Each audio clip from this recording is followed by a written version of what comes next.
अस्सलाम वालेकुम स्टूडेंट्स। आज हमने कल चैप्टर स्टार्ट किया था एजुकेशन का। तो हमने सबसे पहले किया था बाब नंबर 6 से हमने शुरू किया था, यानी कि चैप्टर नंबर 6 पाकिस्तान में तालीम, एजुकेशन इन पाकिस्तान। तो हमने इसके बारे में कल हमने पढ़ा था कि पाकिस्तान किस तरह से नज़रिया हयात की बुनियाद पे कायम हुआ, पाकिस्तान के हुसूल का मकसद क्या था। फिर उसमें हमने ये पढ़ा कि पहली तालीमी कॉन्फ्रेंस के बारे में हमारे बानी कायद आज़म ने क्या फरमाया था, यानी कि वो खुद तो शामिल नहीं हुए थे इस कॉन्फ्रेंस में। ये 1947 में हुई थी।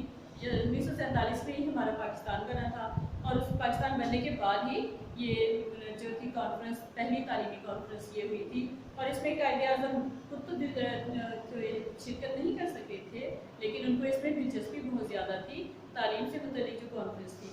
तो उन्होंने उसमें बताया कि खुद जो है एक सदी की गैर मुल्की हुकूमत हमारे लोगों की तालीम की तरफ मुनासिब तवज्जो नहीं दी गई, यानी कि एक सदी क्या 100 साल के बराबर सदी होती है। तो गैर मुल्की हुकूमत कौन थी, यानी कि हिंदुस्तान में कौन सी कौम आई थी, अंग्रेज़ आई थी। और उन्होंने आकर जो थे मुसलमानों को बहुत ज़्यादा बस्तियों में गिरा दिया था, यानी कि उनके लिए तरक्की का हर रास्ता बंद कर दिया था, उनके लिए तालीम के रास्ते बंद कर दिए गए थे, उनके लिए अच्छी जॉब के रास्ते, मुलाजमतों के रास्ते बंद कर दिए गए थे, यानी कि उनके रास्ते में हर रुकावट पैदा की गई कि मुसलमान जो थे वो किसी तरीके से आगे ना बढ़ सकें। तो कायद आज़म को इस बात में बहुत खुशी हुई कि पाकिस्तान में तालीम के लिए एक कॉन्फ्रेंस जो थी वो मुनक़िद हुई थी। तो आपने फरमाया कि हकीकी तेज़ रफ्तार और काबिल कदर तरक्की के लिए हमें अपनी तालीमी हिकमत अमली और प्रोग्राम अपनी तारीख और सकाफत के मुताबिक तय करना होगा। यानी और आपने मज़ीद फरमाया कि हमें ये बात नहीं भूलना चाहिए कि हमें दुनिया से मुकाबला करना है जो तेज़ी से आगे बढ़ रही है, यानी कि हम दुनिया का मुकाबला करने के लिए किस तरह कामयाब हो सकते हैं हम, कि अगर हम तालीमी राह हमारी जो है तालीमी सिलसिला हमारा बहुत तेज़ी से आगे बढ़े तो ही हम दुनिया का मुकाबला कर सकते हैं। आज के लेक्चर में हम देखेंगे कौमी पॉलिसी 2009 के मुताबिक तालीम के अहम मकासद क्या थे। तो तालीमी जो कौमी पॉलिसी थी उसमें सबसे पहले उन्होंने क्या पॉइंट पेश किया कि इनफरादी और इज्तिमाई समाजी ज़रूरतों को मद्देनज़र रखते हुए मौजूदा तालीमी निज़ाम को बेहतर बनाना, यानी कि जो हमारा निज़ाम है अब जो 1947 यानी कि 2009 की बात हो रही है कि हमारा जो मौजूदा निज़ाम है इसको और भी ज़्यादा बेहतर बनाना है। उनकी इन बातों को हमने मद्देनज़र रखते हुए बनाना है कि इनफरादी और इज्तिमाई समाजी ज़रूरतों, यानी कि एक फ़र्द की हैसियत से, एक माशरे की हैसियत से, समाज की हैसियत से हमें इनकी ज़रूरतों की जो इनकी ज़रूरतें हैं उनको सामने रखते हुए, उनको ज़हन में रखते हुए हमें एक ऐसा निज़ाम, तालीमी निज़ाम जो है बनाना है जो कि बेहतर हो। फिर उसके बाद पॉइंट नंबर 2 में बताया गया कि पाकिस्तानी अवाम की फलाह व बहबूद को मद्देनज़र रखते हुए इत्तेफाक व इत्तेहाद का एहसास पैदा करना, यानी कि पाकिस्तानी अवाम की बेहतरी जो है उसको भी हमने जहन में रखते हुए इत्तेफाक और इत्तेहाद का एहसास पैदा करना है, यानी कि ऐसा तालीमी निज़ाम हो जिसमें कि इत्तेफाक भी हो और इत्तेहाद का भी एहसास जो है वो तालिबों में पैदा किया जा सके। फिर उसके बाद पॉइंट नंबर 3 है पाकिस्तान के बाशिंदों में कौमी इत्तेहाद को उजागर करना और दूसरों के क़ीदे, मज़हब और समाजी एहतराम को मलहूज़े खातिर रखना, यानी कि पाकिस्तान जो है इस्लाम के नाम पे बना, तो यहाँ पे मुसलमान कौम तो थी ही, लेकिन उसके अलावा भी दूसरी कौमें आबाद थी जो कि दूसरे मज़ाहब से ताल्लुक़ रखती थी और उनके क़ीदे भी और थे। तो इसलिए इसमें ये भी बताया गया कि पाकिस्तान के बाशिंदों में कौमी इत्तेहाद को उजागर करना है। और दूसरा ये कि जो दूसरे मज़हब के अक़ीदे और समाज है उनका एहतराम भी हमने करना है। ये नहीं कि हम दूसरों का एहतराम न करें, हमें इस्लाम में यही सिखाया गया है कि हम सबका एहतराम करें, चाहे वो कोई किसी भी मज़हब या किसी भी अक़ीदे को अपने के मानने वाले हों, हमें उनका एहतराम लाज़मी करना चाहिए। फिर उसके बाद है नंबर 4 पॉइंट है तालीम के ज़रिए समाजी और सकाफ़ती इक़्तिदार को फ़रोग़ देना, यानी कि माशरे के लिहाज से और सकाफ़त के लिहाज से जो हमारी इक़्तिदार हैं उनको तरक्की देना, उनको आगे फैलाना, उनको बढ़ाना तालीम के ज़रिए से, यानी कि ऐसी तालीम हो कि जिससे हमारे समाज में और सकाफ़ती इक़्तिदार को और ज़्यादा बढ़ावा मिले, वो और ज़्यादा आगे फैलें। नंबर 5 है पाकिस्तान के तमाम बाशिंदों को मसावी तालीमी सहूलियात मुहैया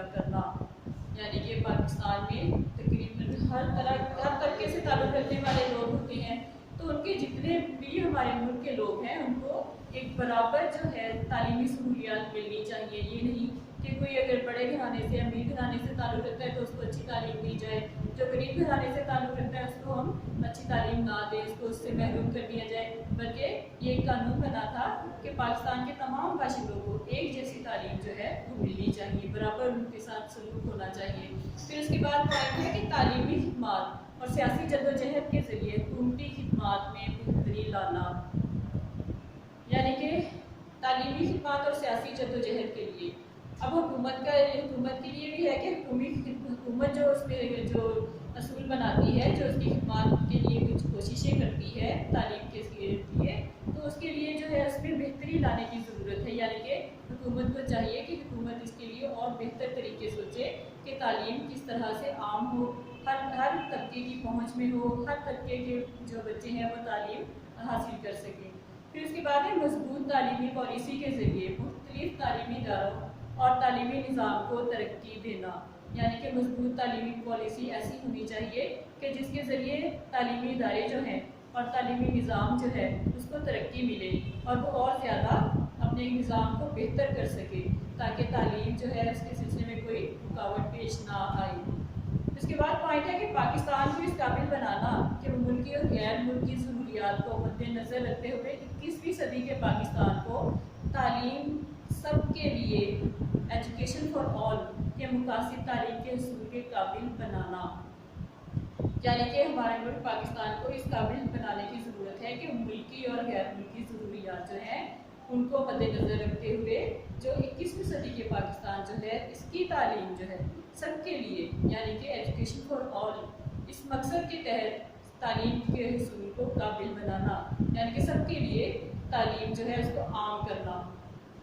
پھر ایک اور پوائنٹ بتایا گیا کہ تعلیمی کوالٹی کو بہتر بنانا تاکہ معاشی ضرورتیں پوری ہو سکیں. اب تعلیمی کوالٹی کس طرح بہتر ہوگی, یعنی کہ جس طرح کی ڈیمانڈ ہوتی ہے کہ جس طرح اگر فیکٹریز وغیرہ ہیں, اگر زراعت کا معاشرہ ہے, تو اس کے مطابق ہمیں تعلیم جو ہے وہ ملنی چاہیے, تاکہ تعلیم ایسی ہو کہ جس کو حاصل کرنے کے بعد انسان خود کمانے کے قابل ہو جائے, خود کمائے اور خود کھا سکے, یعنی کہ اس قابل انسان ہو جائے.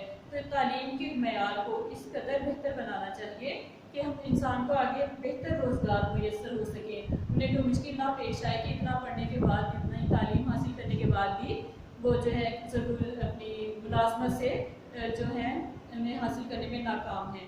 تو اس طرح کا نہیں ہونا چاہیے حالات, بلکہ ایسے حالات ہونے چاہیے کہ تعلیم کو اتنا بہتر ہو کہ جب تعلیم حاصل کرنے کے بعد ایک طالب علم جب فارغ ہو جاتا ہے تعلیم سے تو اس کو اچھا روزگار میسر ہو سکے. پھر ہے تعلیم بالغاہ کے پروگرام کو ترقی دے کر ناخواندگی کو کم سے کم وقت میں دور کرنا.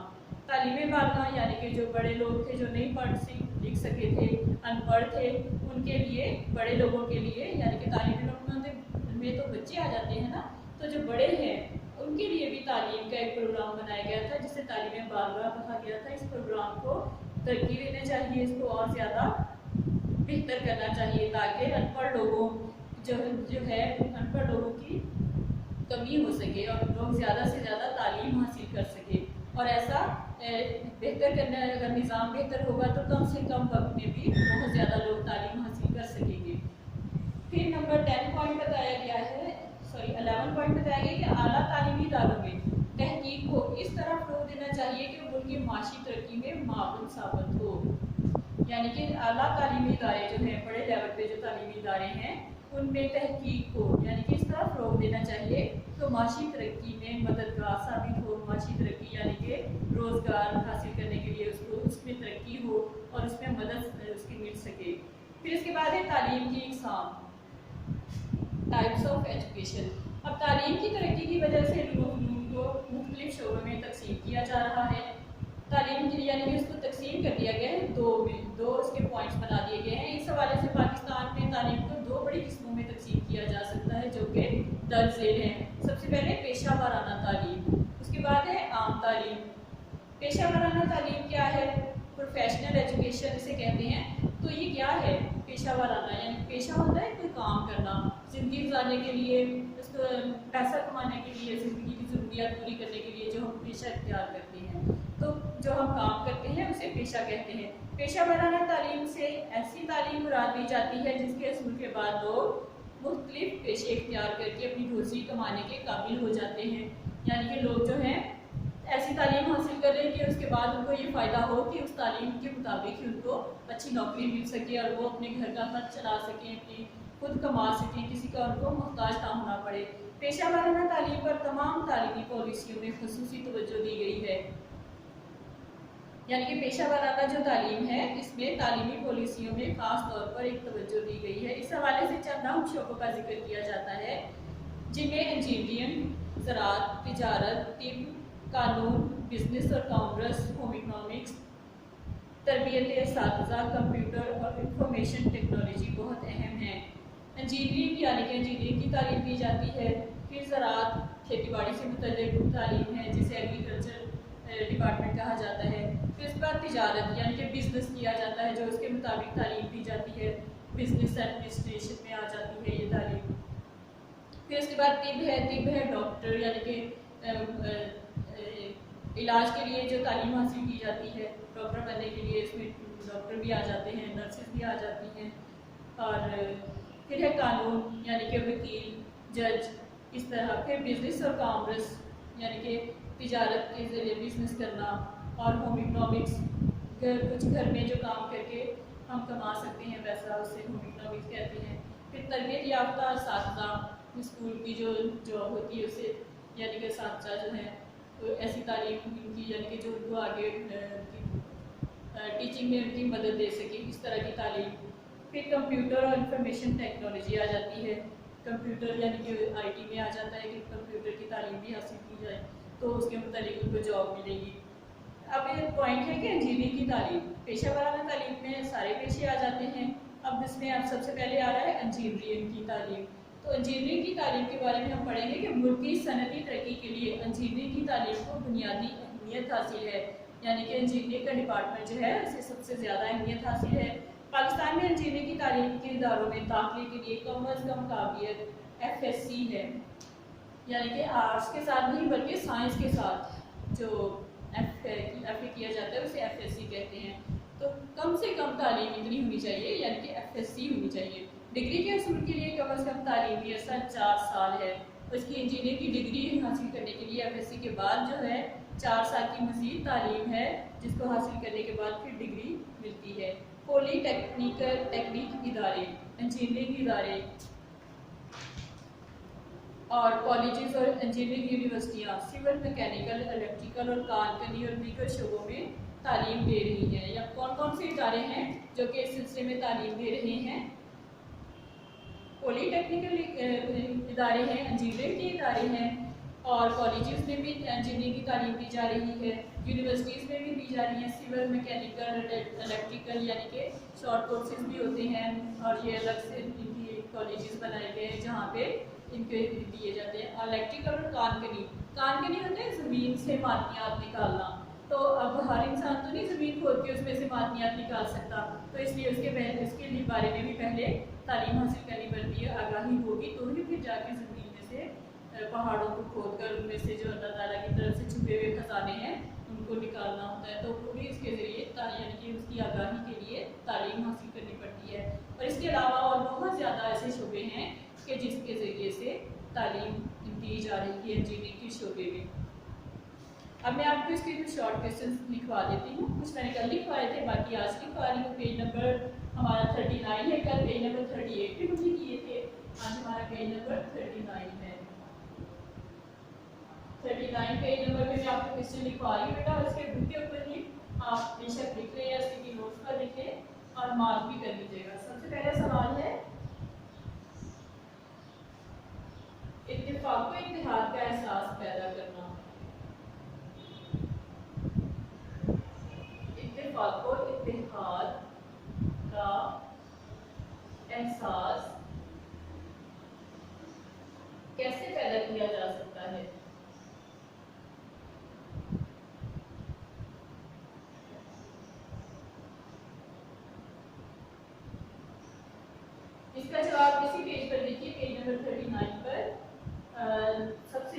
पॉइंट जो है, सेकंड पॉइंट सॉरी, पाकिस्तानी अवाम की लाखों बहबूद को मद्देनजर रखते हुए इत्तेफाक व इत्तेहाद का एहसास पैदा करना चाहिए।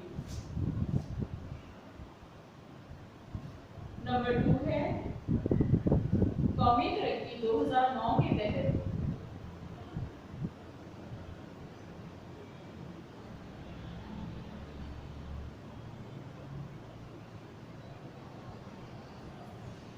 पाकिस्तान को कैसा मुल्क बनाना है।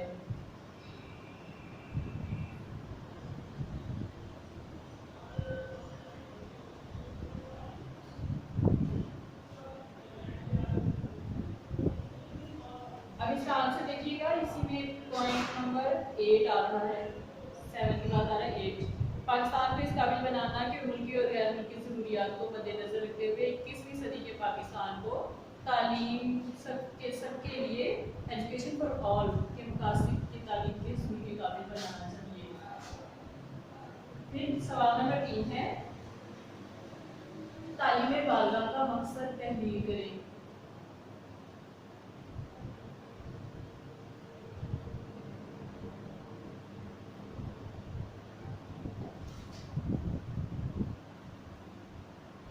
पॉइंट नंबर 10 है तालीम बालिगा के प्रोग्राम को तरक्की देकर नाख्वानगी को कम से कम वक्त में दूर करना चाहिए। ये इसका आंसर आ जाएगा पॉइंट नंबर 10। यानी कि आप इसको फिर यहाँ पे पॉइंट लिखा हो तो आप इसको अपने अल्फाज में लिखेंगे कि तालीम बालिगा के प्रोग्राम को तरक्की देकर नाख्वानगी को कम से कम वक्त में दूर किया जा सकता है। इस तरह करके आप इसका आंसर लिखेंगे। क्वेश्चन नंबर 4 है तालीम की कितनी इकसाम हैं।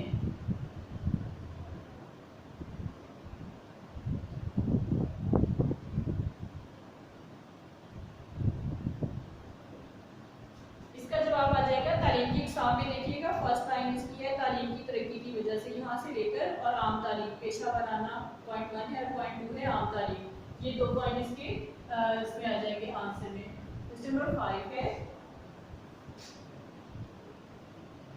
पेशा वाराना तालीम किसे कहते हैं। प्रोफेशनल या एजुकेशन या पेशा वाराना तालीम किसे कहते हैं।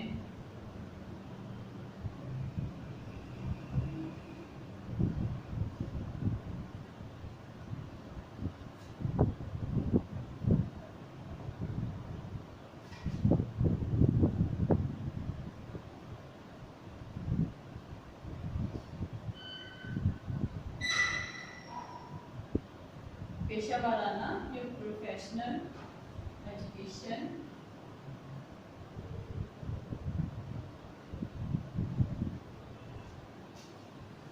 किसे कहते हैं।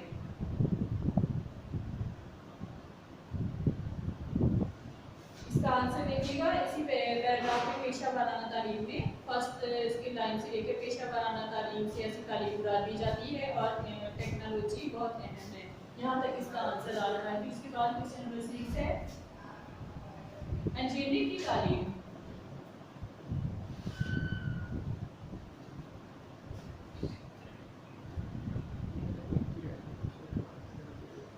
की कम अज कम काबिलियत क्या है।